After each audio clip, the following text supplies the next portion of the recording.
हाँ, तो दो चीजें तो वही क्या क्या, करंट और potential difference.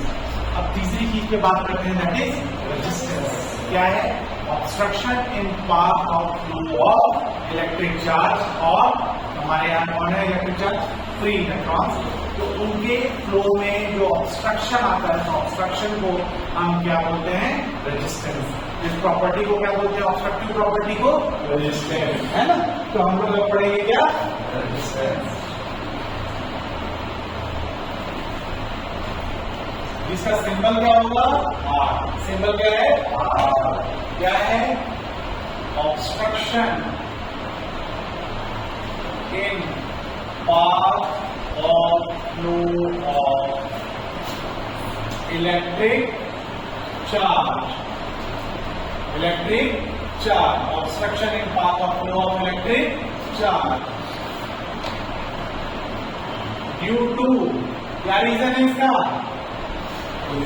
collision with other electric charges, other electric charges। जब यहाँ फ्री इलेक्ट्रॉन्स लिखोगे तब यहाँ पे फ्री इलेक्ट्रॉन्स एंड न्यूक्लियस लिखोगे, है ना? तो obstruction in path of flow of electric charge due to collision with other electric charges is known as what? Resistance।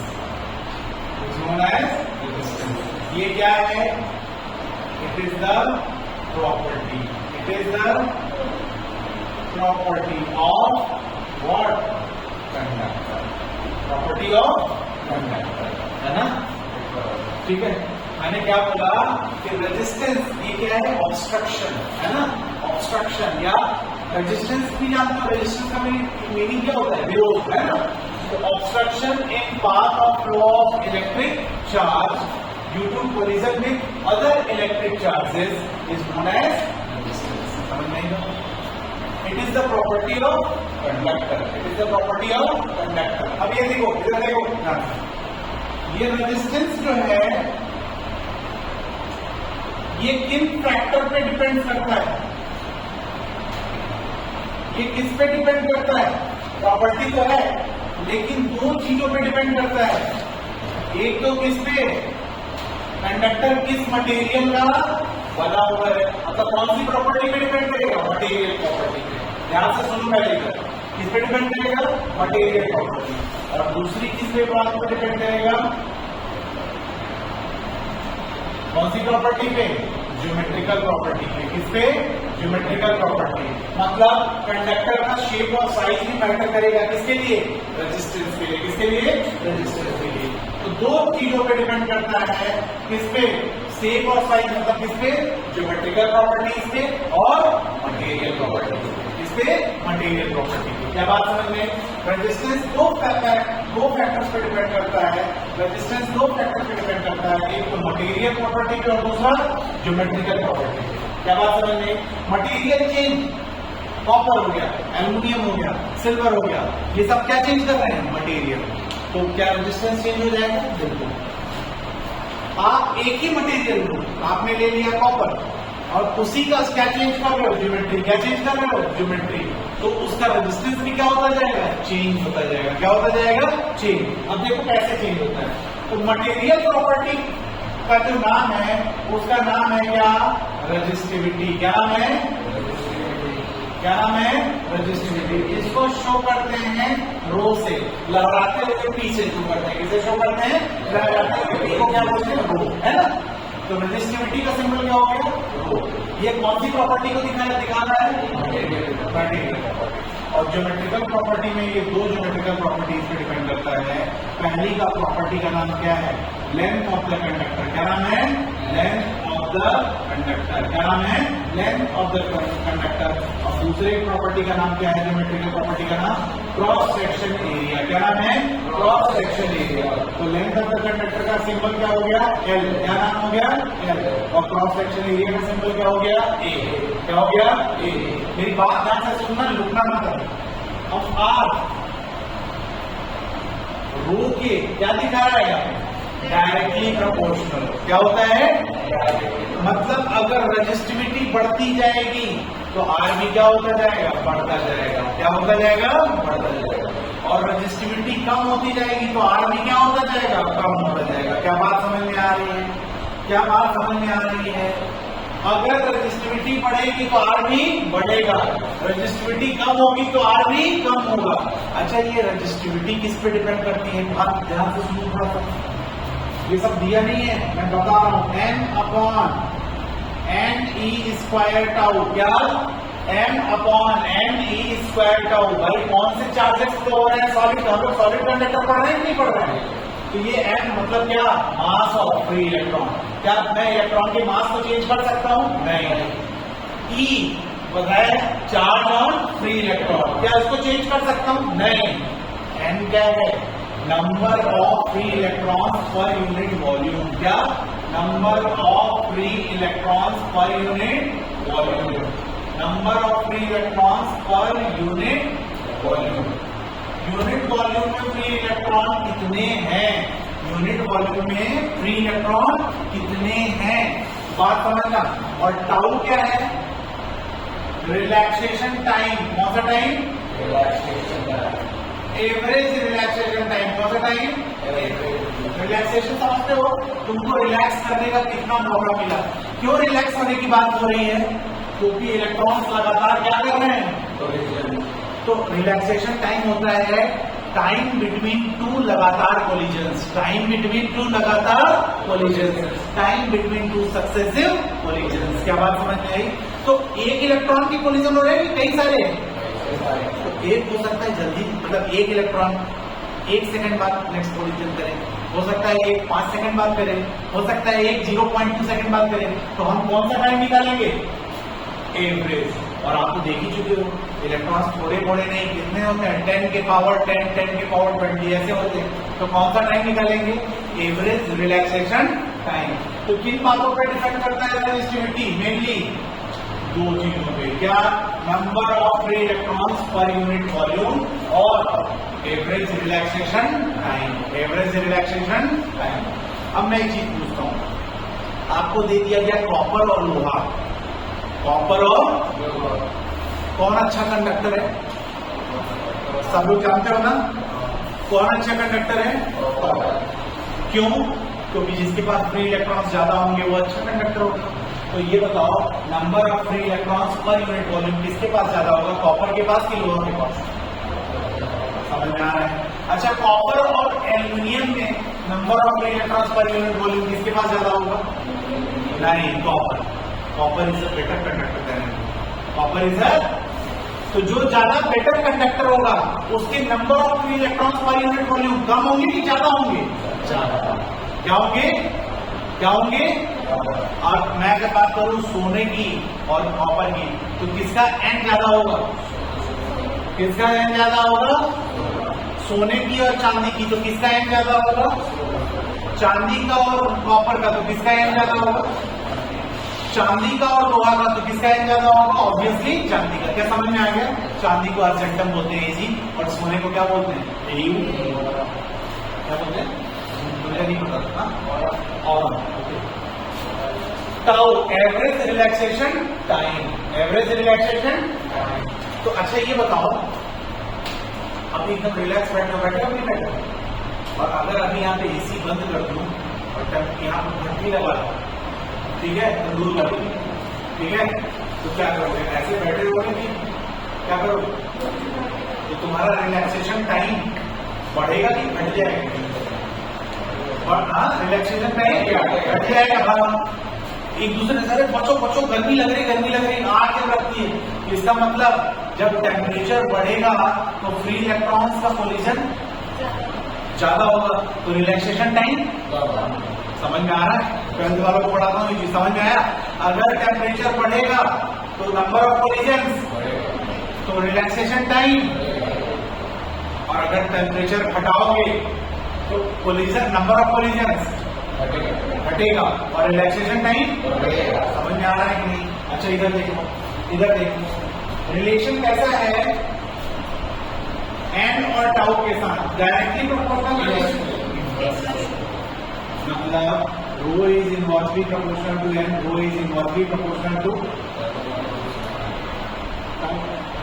N. किससे रिलेटेड है डायरेक्टली? मटेरियल से। किससे रिलेटेड है?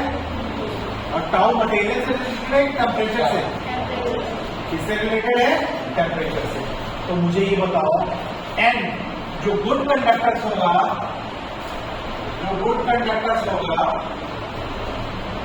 उसका एन बैड कंडक्टर से कम होगा कि ज्यादा होगा? ज्यादा होगा। बोलो होगा ज्यादा। तो एन जिसका ज्यादा होगा उसका रो, और जिसका रो कम उसकी रेजिस्टेंस भी ज्यादा। फिर से जो गुड कंडक्टर होगा उनका एन ज्यादा, जिसका एन ज्यादा उसका रो, और जिसका रो कम हो कम होगा ना। आ ज्यादा या कम? मैं लिख दूं यहाँ पे ऐसे, बोलो लिख दूं क्या?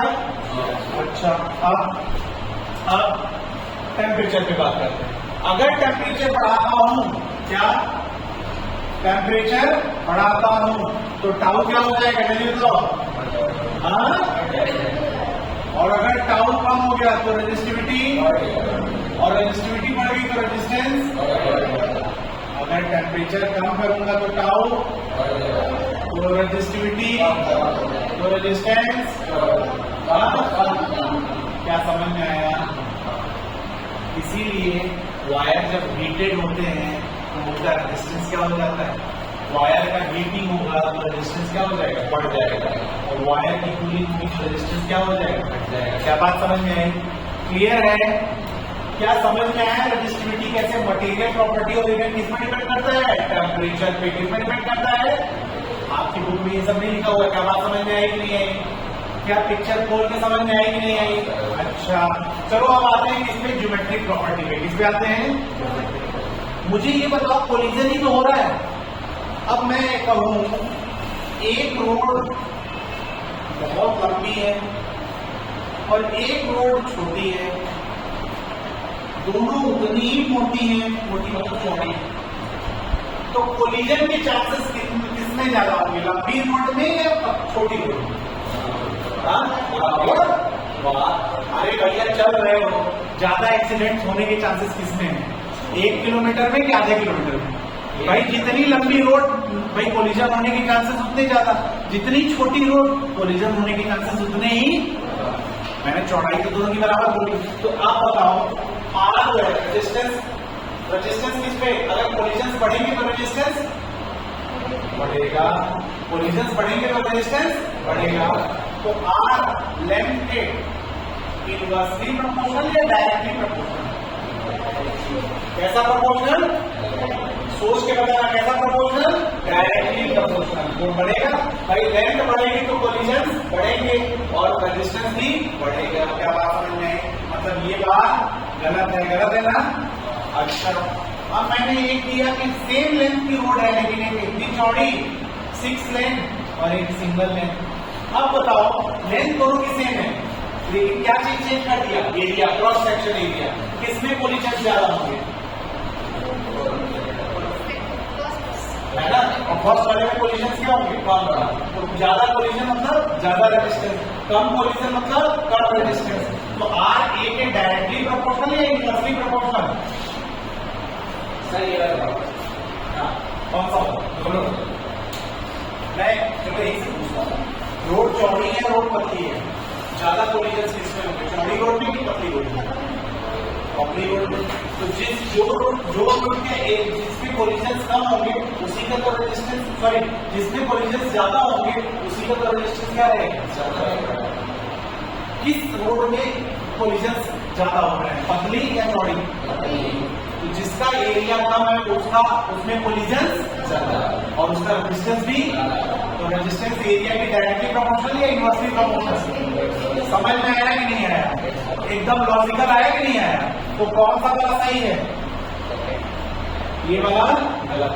अच्छा, लेंथ में बात करें, किसमें कोलिजन ज्यादा होगा? छोटी रोड में कि लंबी रोड में? लंबी रोड में नंबर ऑफ कोलिजन ज्यादा होंगे। भाई आप कर रहे हो, इतने रोड में 2-4 गाड़ियां होंगी, इतने रोड में 2-4-100 गाड़ियां होंगी, तो टकराने की प्रोबेबिलिटी किसमें है ना? भाई आप जितना लंबा चलोगे उतने ज्यादा। भाई आप घर से निकले ही नहीं, आप घर से निकले ही नहीं, तब तो एक्सीडेंट में नहीं मरोगे। आप यहां से गए नौजवान बिहार तक, क्या हुआ? अरे आने दो।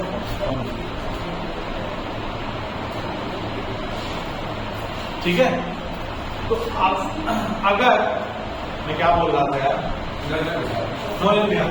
यहां से घर से निकलेंगे, no length, no resistance, no collision. यहां से गए नोजन में यार लेंथ है, कोलिजन भी हो सकता है, लेकिन यहां से गए बनारस और पक्का तुम लगे जैसे लोग गए तो पक्का मरेंगे, है कि नहीं? क्या बढ़ाया मैंने? रोड का एरिया नहीं बढ़ाया, क्या बढ़ाया? लेंथ। ज्यादा लेंथ में चांसेस ज्यादा है ना, तो किसमें कोलिजन की चांसेस ज्यादा है? कम लेंथ में कि ज्यादा लेंथ? ज्यादा है। तो रेजिस्टेंस किसके प्रोपोर्शनल है? लेंथ के प्रोपोर्शनल, एरिया के इनवर्सली प्रोपोर्शनल और रेजिस्टिविटी के डायरेक्टली प्रोपोर्शनल। रेजिस्टिविटी किस पे डिपेंड करता है? Number of electrons per unit volume और टेम्परेचर, और टेम्परेचर से क्या निकलता है? Average relaxation time. ठीक है, तो यहाँ पे number of electrons per unit volume किसका ज्यादा होगा? गुड कंडक्टर का। किसका कम होगा? बैड कंडक्टर का। इंसुलेटर का तो जीरो होगा। क्या बात समझ में आ रही है? या ना के बराबर होगा। और रिलैक्सेशन टाइम क्या होता है? Time between, average time between two लगातार कोलिजन्स, है ना। और कोलिजन्स कब बढ़ेंगे? कोलिजन्स कब बढ़ेंगे? जब टेम्परेचर बढ़ेगा, तो कोलिजन्स बढ़ जाएंगे, तो एवरेज रिलैक्सेशन टाइम क्या होता है? कम हो जाएगा। क्या बात समझ में? कंफ्यूजिंग हो रहा है? क्लियर है? मैं एक बार फिर से यहाँ पे एक बार फिर से लास्ट में हम लोग लास्ट रिवीजन करते हैं। मतलब रेजिस्टेंस में अगर सीधी सी बात बोलूं, रेजिस्टेंस का सीधा मतलब क्या है? रेजिस्टेंस का सीधा मतलब क्या है? कोलिजन। ज्यादा कोलिजन ज्यादा रेजिस्टेंस, कम कोलिजन कम रेजिस्टेंस। क्या इतनी बात समझ नहीं? तो resistance is directly proportional to what? ठीक है, अब तो आप इसी से समझो कि resistance is directly proportional to what? Resistivity. Resistivity में दो चीजें हैं, क्या? एन और टाउ। एन और टाउ। तो एन ज्यादा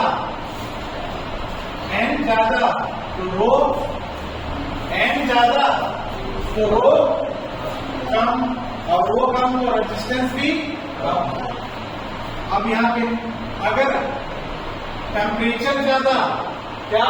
टेम्परेचर ज्यादा तो कोलिजन्स ज्यादा, और कोलिजन्स ज्यादा तो टाउ कम, टाउ कम तो रेजिस्टिविटी ज्यादा, तो रेजिस्टेंस भी ज्यादा। कैसी बात समझ में आ रही है? अच्छा, अब फिर से टेम्परेचर घटा दिया तो कोलिजन्स भी घट गए, तो टाउ बढ़ गया और आप ज्यादा करो तो रेजिस्टिविटी कम हो गई, रेजिस्टेंस क्या हो गया? कम हो गया। ये कौन सी प्रॉपर्टी पे डिस्कस कर रहे थे? मटेरियल प्रॉपर्टी, जो कि दो बातों पे डिपेंड करता है, एन पे, number of electrons per unit volume पे, और relaxation time, average relaxation time. दूसरी बात, आर डायरेक्टली प्रोपोर्शनल टू होगा किसके? लेंथ के। क्यों? क्योंकि आर अगर लेंथ के प्रोपोर्शनल होगा, क्यों? क्योंकि जितनी ज्यादा लेंथ उतनी ज्यादा क्या? कोलिजन। जितनी कम लेंथ उतने कम कोलिजन, और कोलिजन किसके प्रोपोर्शनल होता है? रेजिस्टेंस के। और आर ए के क्या? इनवर्सली प्रोपोर्शनल, क्योंकि चौड़ा एरिया ज्यादा, क्रॉस सेक्शन एरिया ज्यादा, तो नंबर ऑफ कोलिजन क्या हो जाएंगे? कम हो जाएंगे। तो एरिया अगर ज्यादा तो कोलिजन कम, और कोलिजन कम तो रेजिस्टेंस भी कम। एरिया कम तो कोलिजन भी ज्यादा, कोलिजन ज्यादा तो रेजिस्टेंस भी ज्यादा। क्या समझ में आई बात? दोनों समझ में आई बात? तो यहां से तीन चीजें निकल करके आ रही है। क्या तीन चीजें निकल करके आ रही है? मैं यहाँ पे लिख रहा हूँ तीन चीजें क्या निकल करके आ रही है, यहीं पे लिख रहा हूँ, तो कंफ्यूज हो जाओगे क्योंकि सब सीक्वेंस में चला इधर देखो। क्या? R is directly proportional to rho, R is directly proportional to L, R is inversely proportional to area। कितने प्रोपोर्शन बने? तीन, एक दो डायरेक्ट प्रोपोर्शन वाले और तीन तीसरा इनवर्स प्रोपोर्शन वाला। तो R प्रोपोर्शनल टू क्या हो जाएगा? रो एल बाई ए। जब भी प्रोपोर्शनलिटी को हटाते हैं कांस्टेंट आता है। क्या आता है? कांस्टेंट। उस कांस्टेंट की वैल्यू कहां से मिलती है? लैब में एक्सपेरिमेंट करके। लैब में एक्सपेरिमेंट करके वो एक्सपेरिमेंट करके जो वैल्यू आई वो कहां से आई? कितनी आई? 1।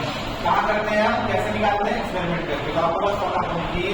तो आर का फॉर्मूला क्या हो जाएगा, रो एल बाई ए। रो क्या बताता है कि रेजिस्टेंस किस पर डिपेंड करता है, मटेरियल पे और टेम्परेचर पे, मटेरियल के नेचर पे और टेम्परेचर पे। और एल और ए क्या बताता है कि किस पर डिपेंड करता है रेजिस्टेंस, ज्योमेट्रिकल प्रॉपर्टी। कौन सी geometrical property, length of the conductor and cross section area of the conductor. क्या समझ में आया बात, क्या बात समझ में आई? आप लोग मोटा वायर, एक मिनट बेटा बताओ, आप लोग मोटा वायर का और पतला वायर देखते हो, बोलते भैया 1 mm वायर दे दो, 5 mm का वायर दे दो, क्रॉस सेक्शन एरिया जितना ज्यादा उसका रेजिस्टेंस उतना ही कम है। क्या बात समझ में?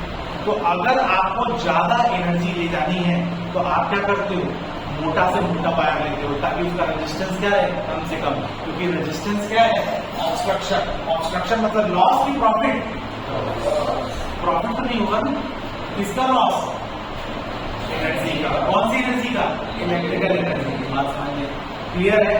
हाँ बेटा, इलेक्ट्रॉन दौड़ रहे हैं, टकरा रहे हैं, तो अभी टकराया, टकराने के बाद उसको मौका मिलेगा ना, उसको दूसरी टक्कर से पहले, उस मौके को क्या बोलते हैं, रिलैक्स हो।